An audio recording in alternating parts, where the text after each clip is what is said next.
So when a sultan dies and he has a lot of kids, the first son that reaches back to the palace becomes the new sultan, and he has to kill all of his brothers, and he has to kill them by strangling them because he can't use a sword. Hey, my name is Albert. I just got back from Istanbul and Cappadocia. In this video, I'm going to give you a super straightforward and honest review so you'll know exactly what to do on your next trip. So I'll start off by giving you some general information that I think you might find helpful when visiting Turkey. The first one in general, just a general travel tip. If you don't already have a bank that doesn't offer any ATM fees or foreign exchange fees, you should definitely get one of those. So for example, Schwab is what I have, and whenever I go to a different country, I can just pull cash out whenever I need to. Doesn't matter about the ATM fee. They'll reimburse you for the ATM fee, and then there's no exchange rate. So you just pull cash as you need it for free, right? So always have one of those available. So when you're in Turkey, you definitely want to pull cash out. Cash is super easy to use. One of the reasons is because there's no tip, there's no tax on anything. So it's all just it's done in very breakable amounts. Their smallest bill is 5 lira, which is about 30 cents. So you pretty much don't need to deal with coins if you don't want to. Even though credit cards are available everywhere, I generally think it's okay to have cash because if you want to buy something small, you want to buy like ice cream on the street or something like that, or you want to buy some trinkets, it's very nice to have cash. Or if you want to pay for taxis, you're going to need to have cash. The people there are generally super friendly. I only had one weird experience with the Uber driver. Other than that, it's super easy to get around and talk to people. Uber typically doesn't really exist. In Istanbul, Uber is really just the taxis themselves, but no one uses it. So I wasn't able to call Uber ride out of like 5 tries. I was able to call one, and that was my only poor experience. So don't use Uber when you're in Turkey. Tipping is not expected, and I didn't feel any pressure to get tipped. I typically have the need to tip people just because, I don't know, being in America, that's kind of like what you're just kind of groomed to do. So I did end up tipping a lot of people, but it's not expected, and they're really thankful when you do tip. And the really cool thing about Istanbul or Turkey in general is that there's just so much history there, and it's just like all around you. So like there's a lot of things around that are just like super old, like thousands of years old, and it's just like part of their city. So it's really cool. And then the country itself is 97% Muslim, but they do separate, kind of like the governing body is not quote unquote religious, although they do have like I forgot like 90,000 mosques around the country. So let's start off by talking about Cappadocia.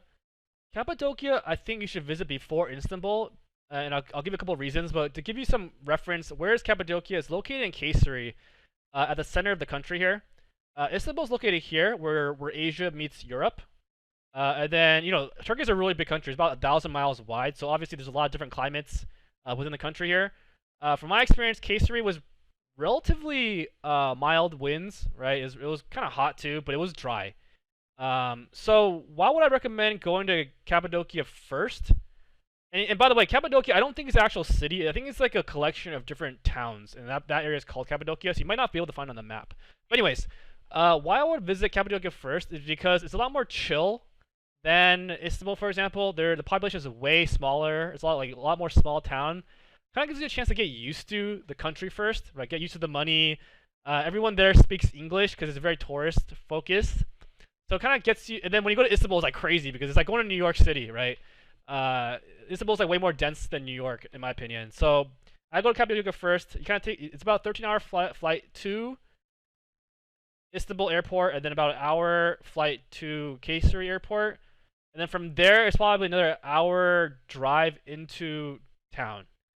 So I would definitely recommend, if you're gonna go that route, I would book in advance someone to pick you up from the Kayseri airport to take you to the hotel. It's gonna cost about $50. Super worth it because you've just flown for 15, 16 hours, plus layover time. And you're probably hella tired and you don't want to get ripped off. So getting someone at the airport to pick you up and take you straight to the hotel is great. The one thing you have to do in advance is book a balloon ride. I'll link whoever we used, but you can choose how many people you want on your balloon. And we did 16 people, and that seemed like a good amount, but you can obviously do higher, and the price gets more expensive. I think it probably cost, I didn't pay for it, so it's probably cost like $300 per person or something like that. So it is relatively expensive, but that's really why people go there. It's for the balloon tour. As far as doing stuff within Cappadocia, I would recommend just getting a private tour with the hotel. and they would basically be charging you about 200 bucks for that. It's like a whole day. You get a tour guide, you get a driver, and that kind of avoids just going through all these group tours, which I don't like. There's a lot of walking. Also, taxis, how you get around, and the food is really good. They eat kind of. I think the one tourist food that they eat is like this. I think it's called like pottery. Uh, it's like basically like rice. It's like meat in a pot, and they like cook it. It's really good. It's kind of like stewed meat. And then obviously Turkish breakfast is popular as well. I think Turkish breakfast, if you're American, it just seems like a lot of bread and a lot of sweets. So it doesn't seem that good for you, but it's a lot of cheese, so it's a lot of variety. I personally thought it was good the first time I ate it, and I don't think I would eat it again. And then the one thing that's really special about where we stayed was a gourmet, is like a lot of the hotels are like built into like they're like caves. So they like dug the caves like, and they made hotels out of it. So Cappadocia is definitely not like a luxury place. It's expensive, but it's not like luxury, if that makes sense. Okay, so things that you can do in Cappadocia. Obviously, the hot air balloon ride is the most important thing to do, in my opinion, because it's super unique. Because they launched like they launched like 100 balloons at the same time, so the view is very beautiful. We did a photo shoot too with all the balloons in the background, and those are like 2 different days. You have to wake up really early. The balloon starts at like 4. You gotta get ready at like 4:30 in the morning.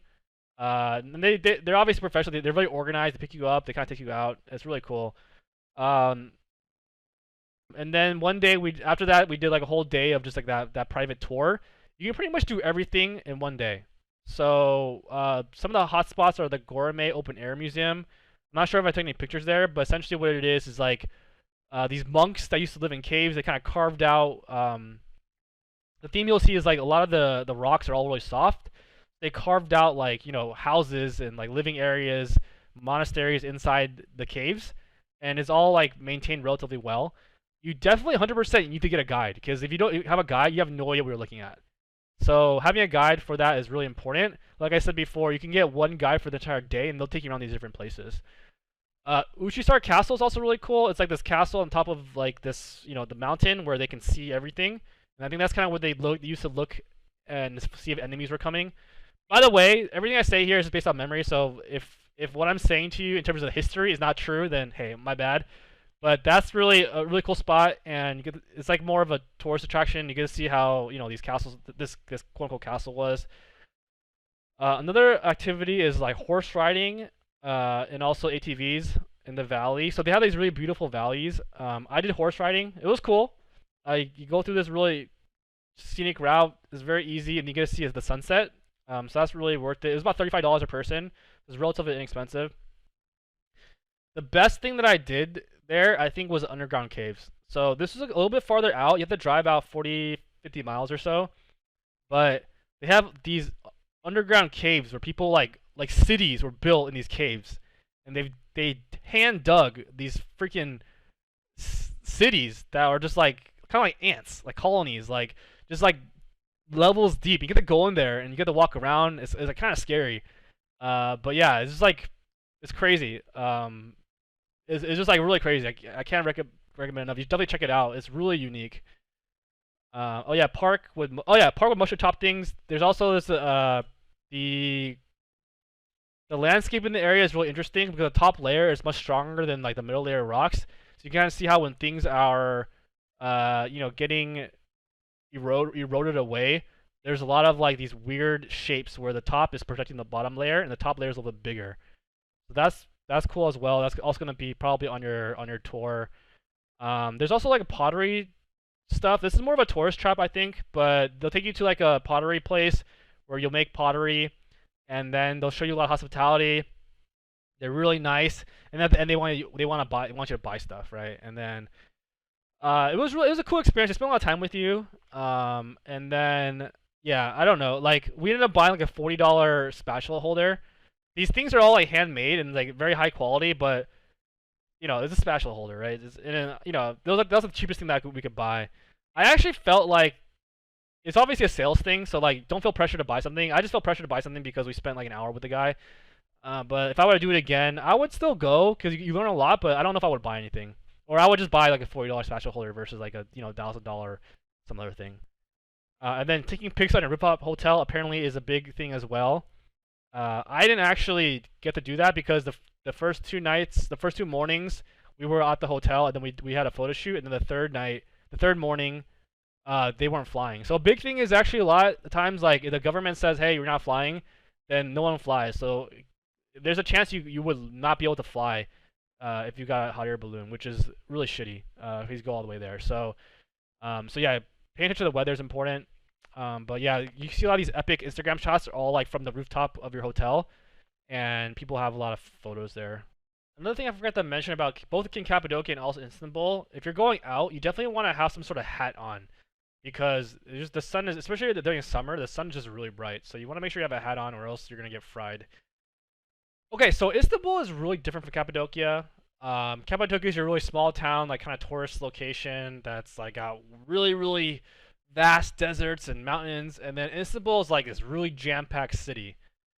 So yeah, and then obviously Cappadocia's economy is just based on tourism, whereas Istanbul is like a real city that's not based on tourism. So everyone in Istanbul doesn't really speak English. And getting around in Istanbul is like super hard because the roads are all like really small. There's like barely any, they're almost all 1 or 2 lane roads, mostly 1 lane roads. So it's just super traffic every single day of every single hour, right? Real quick map on Istanbul, I think it's super important for you to just at least know is that it's right in between Asia and Europe. And so it controls like how you get from Europe to Asia. So it's like a super important piece of history. I mean, the Romans had it for a little bit, and then the Persians came and took it away. There's all this history. I'm not gonna get into it because I probably would just butcher it. But just kind of from a location perspective, it's a very important part. So as they call it, like the center of the world, really. Okay, so back to kind of just from your perspective, going to Istanbul, getting around. I had a friend tell my wife, they said you should Uber everywhere and you shouldn't bring cash. And that was the worst fucking advice you give to anyone. So I would say Uber doesn't really exist in Istanbul, and you probably need a taxi everywhere. But also take the metro and take the tram if you'd like. The metro is super easy to use. If you have Google Maps, really easy to use. You can get around to a lot of different places. It's really cheap. It's not that difficult to figure out how to pay and everything. You just get a Metro card that you can actually use for multiple people. So you just get one card, use it for multiple people. The card itself costs like $3, and then each ride is probably like somewhere between 25 cents to $1, probably less. The tram is also very convenient as well. You can use the same card, except it's super packed. So if you're from the suburbs like me, you're not used to that how packed everything is. Yeah, like we went in there one time, we didn't wear masks, and it was like really packed. And the second time we went, we wore masks, it felt a little bit better. But sometimes it's necessary to take a tram because walking would take forever, and then the tram is just super easy to use, and the metro doesn't go there. I would say taxis are actually difficult to use as well, unless you're going to the airport somewhere far. Anywhere close, I had multiple people tell me, hey, we're not going to take you, just walk. Because a lot of times walking is the same amount of time than taking a cab because of the traffic. So yeah, that's pretty difficult. So that's how I get around. I think the one difficult part about Istanbul is just getting around. But if you can figure out how to use the metro and the tram, and you're okay with walking, then you'll figure it out. In general, I felt Istanbul was relatively safe. Turkey in general, I think Cappadocia was very safe. Istanbul is obviously a bigger city, but it also felt very safe as well. I never really felt like I was going to get mugged or pickpocketed or anything, even on like a really busy tram or metro. There's a lot of ATMs everywhere, so if you have that card I was talking about earlier, pulling money is super easy because you can pull money in small amounts. So if you're worried about having too much cash, you can't spend it. You can pull like cash in like $6 amounts even. So it's very easy to use. And then once again, even in Istanbul, people are generally very nice. Not everyone will speak English, but that's okay. Everyone's still pretty friendly to you. Okay, so here are the top spots that I went to, and I'll give you kind of the experience to these places. Okay, you absolutely have to go to the Hagia Sophia. This is a mosque that was originally built in like the 500s. It was originally built by Romans. It was a church. Then Persians took over. Now it's a mosque, but it's beautiful. It's made of marble. It's crazy. The line to get into it starts hella early, and it's a fat ass line, and it goes all day. It's free to get in because it's a mosque. It's not a museum. I would highly recommend paying a tour guide to take you in there. You cut the line. It's $25. When we did that, we were literally the first people into Hagia Sophia that day, and we got a lot of information. That tour guide gave us all information about how it was built and all the history. And if you just went in there by yourself, you would not know what's going on. You would just see, oh my god, this is really cool, but then you don't really learn anything. So definitely pay that money to get in. Also get the cut. I can't stress enough how much that's worth it. That line is insane. Okay. I think my favorite place was this Topkapi Palace Museum. Is right next to the mosque. And we also got a tour guide. It's $50 per person for the tour guide, and then to get in is like $25 or whatever. So it was relatively expensive, like $150 for 2 people to get in and have a tour guide. But once again, with a tour guide, you get to cut all the lines. You get to cut the line to security. You get to cut the line for, buying tickets. You get to cut the lines inside there, and you learn a bunch of shit. So it was super interesting. A couple of things I've learned there, which is really crazy, is one, when the Sultan dies and he has a bunch of kids, the first Sultan to reach back to the palace becomes a new Sultan, and that guy has to kill all his brothers. All right, he has to strangle them because you can't cut them by a sword, which is crazy, right? And another thing I found super interesting was that all the concubines that are in the palace, and also all the ministers and all the people that work there, they're not actually Turkish. So they bring in kids that were donated from this blood tax, and they basically raise them, they educate them, they become workers in the palace, they become concubines. Concubines end up marrying the sultan, they have babies, right? And then those babies, some of them, or one of them, becomes a sultan, right? So by definition, the new sultan is 50% Turkish as the previous sultan. So if you go like 8, 9, 10, 30 generations, then the sultan is actually not Turkish at all, which is crazy, right? So yeah, you learn a bunch of stuff like that. I thought it was super helpful and really amazing. That was probably the most educational part of the entire trip. So definitely pay a tour guide to take you around because it's super worth it. Okay, Blue Mosque is actually right next to Hagia Sophia and this I'm gonna butcher it, Topkapi Palace Museum. I would recommend just going to Blue Mosque and just walking through it. It's under construction, and if you see Hagia Sophia, this is gonna look like nothing compared to it. So you can go there, you can skip it. It doesn't really matter. Galata Tower is this big ass tower kind of close to the water, and I honestly don't remember what it was for. I think it was for defense, or it was part of the Constantine Wall or whatever, the Wall of Constantine. I'll recommend going to it. It's pretty cool. It's just a bunch of people taking pictures, but you get to see the city from a really high skyline. We got the audio tour, and yeah, I mean, I honestly can't remember what the significance of the tower was, but it's a cool thing to see. It wasn't that expensive. It's probably $20 or something. Dolmabahce Palace. That is another palace where sultans lived kind of more recently, and it's like super fancy. My favorite part about this palace was that they didn't really take pictures, so it went through really quick. My favorite part was there's all these people trying to take pictures, and then the tour guide, the security would be like, "No photo," and they would yell at them and embarrass them. And then Beatrice would get all mad at people taking pictures because they're not obeying the rules. But yeah, I mean, it was a really beautiful palace, but you just have to trust me on that one because I don't have any pictures of it. So yeah. But I was already palaced out from the first palace, but I would recommend going here for sure because it's really beautiful. You gotta see it with your own eyes. The Suleimani, this other mosque here, I would recommend going here as well. It's really beautiful. We actually kind of stumbled upon here by accident. We were just walking around, we found it, and yeah, it's a really beautiful mosque. And there was no tour guide here, I don't think, so like no one took me around and kind of explain anything to me, but it was definitely a beautiful mosque, and you should check it out. Yeah, when you go into these mosques, you have to cover up. So you can't. If you're a girl, you have to wear like a headscarf. They have headscarves for you to either rent or borrow or buy. And yeah, here I have a photo.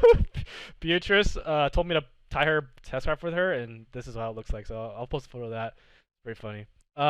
Okay, the Grand Bazaar was just this huge maze of shops.